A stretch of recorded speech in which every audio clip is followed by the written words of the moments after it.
placez comme d'habitude vos 5 référentiels, c'est-à-dire le bassin en neutre. Vous n'êtes pas cambré, vous n'êtes pas trop rétroversé, votre périnée, votre transverse, la respiration thoracique, les épaules basses et la tête, attention, votre tête bien alignée. Et de là, je vais vous demander de glisser la main gauche et la jambe droite dans le sol en soufflant et de lever bras et jambes si vous pouvez. On reste en position et en expirant, on va lever la jambe un tout petit peu plus haut en contractant la fesse et la cuisse et en inspirant, on la redescend à peine. Le ventre est bien creusé pour ne pas tomber et on va faire ça entre 5 et 10 respirations. Donc on ne repousse pas, on garde toujours la jambe levée, on expire, on lève et on inspire, on redescend. On expire, on lève, on ne repousse pas et on inspire, on redescend. Une fois qu'on a fait d'un côté, on ramène et on fait la même chose en chaîne croisée de l'autre côté. On tend, on ne bouge plus, on inspire et on fait des petits battements souffle, lève. Pas trop vite, Martine. Inspire, redescend. Expire, lève. Inspire, redescend. Entre 5 et 10 fois. Ce qui va être important, c'est de tenir toujours votre centre et ensuite, tranquillement, on repose.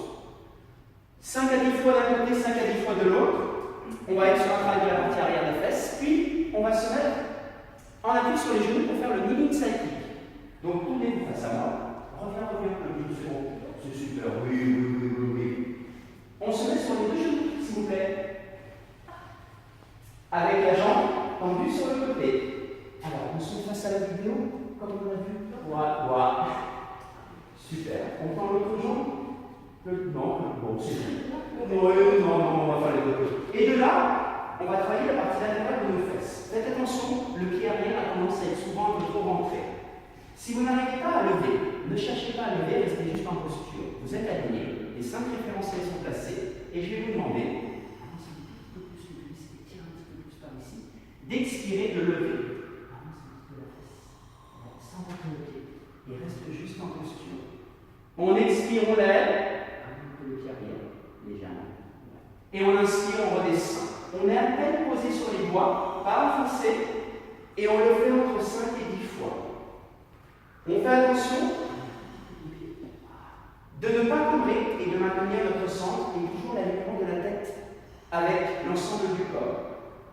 On relâche au bout de 5 à 10 fois et on fait la même chose donc de l'autre côté. On se place. Ce qui va être important, c'est que vous ayez toujours ce repère, comme on le voit en cours, pieds, genoux et doigts alignés. Et que vous ne soyez pas enfoncé dans la hanche de sol. On maintient la position, on avance bien le pubis vers l'avant, le pied arrière est aligné avec le genou, et en expirant, on lève. On essaie de bien tenir notre tête et notre dos. On inspire, et on expire, on lève. Si vous n'arrivez pas à lever, restez juste en position. On le fait 5 à 10 fois et ensuite on se repose tranquille. On s'allonge sur le côté complètement et nous allons faire le side kick. Encore une fois, on va travailler la partie latérale des fesses. Je vais vous demander de placer votre bras comme il vous est confortable. Vous connaissez maintenant votre position de bras et vous allez venir travailler en étant aligné et équilibré latéralement. On contracte bien les cuisses, on est dans nos 5 référentiels que vous prenez le temps de replacer à chaque fois et le regard est bien vers l'avant. On redresse notre nuque. De là, en expirant, on va lever la jambe de ciel.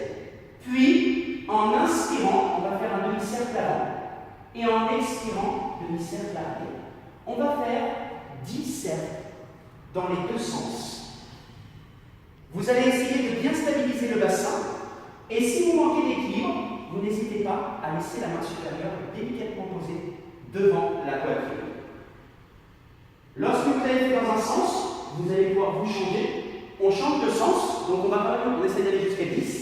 On change de sens et on fait dans l'autre sens les cercles. D'accord? Donc vous faites bien dans un sens, puis dans l'autre sens. Et ensuite, on fait la même chose de l'autre côté.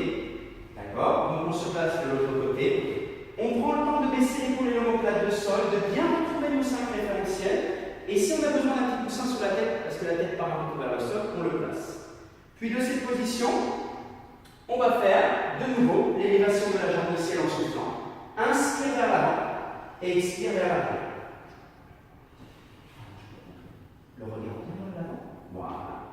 Et tu prends le 10 cercles dans les deux sens. en faisant attention de bien stabiliser le bassin et de tenir notre centre pour ne pas cambrer. On maintient bien le ventre et on ne s'enfonce pas dans la taille inférieure.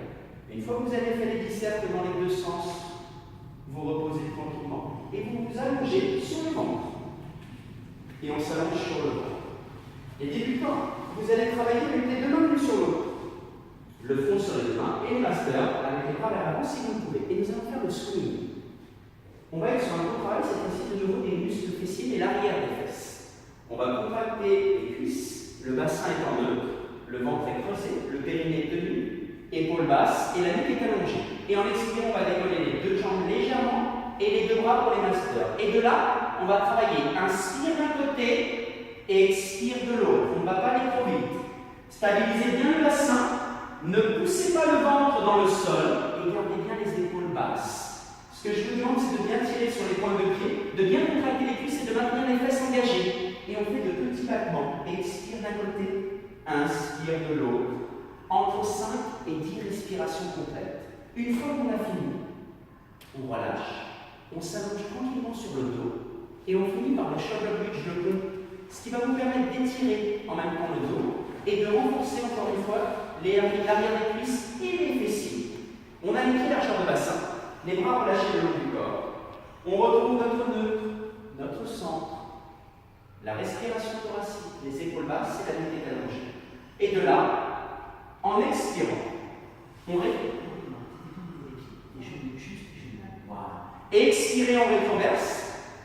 On inspire, on stabilise en haut. Et en expirant, on garde les fesses contractées et on redéroule la colonne vertèbre par vertèbre, entièrement le coccyx dans les talons. Et on revient en neutre en inspirant. Et on expire, on repart, on rétroverse. On inspire en haut, on stabilise. Faites attention quand vous êtes en haut de ne pas cambrer, de ne pas pousser trop avec le bas du dos, de rester en neutre et de redérouler en expirant. Et ça, vous allez le faire entre 5 et 10 fois, en gardant bien les épaules basses et en gardant bien toujours la nuque étirée. Et une fois qu'on aura fait tout ça, et on pourra se relâcher, on aura fait déjà une bonne séance, on aura travaillé le fessier, on aura travaillé de la mobilité. Et donc, on essaie de se faire cet exercice, si on peut, 1, 2, 3 fois pendant ces vacances. Merci à vous relâcher tranquillement. On compte sur vous, travaillez bien, passez de bonnes vacances et à la rentrée. Salut, joyeuse Pâques!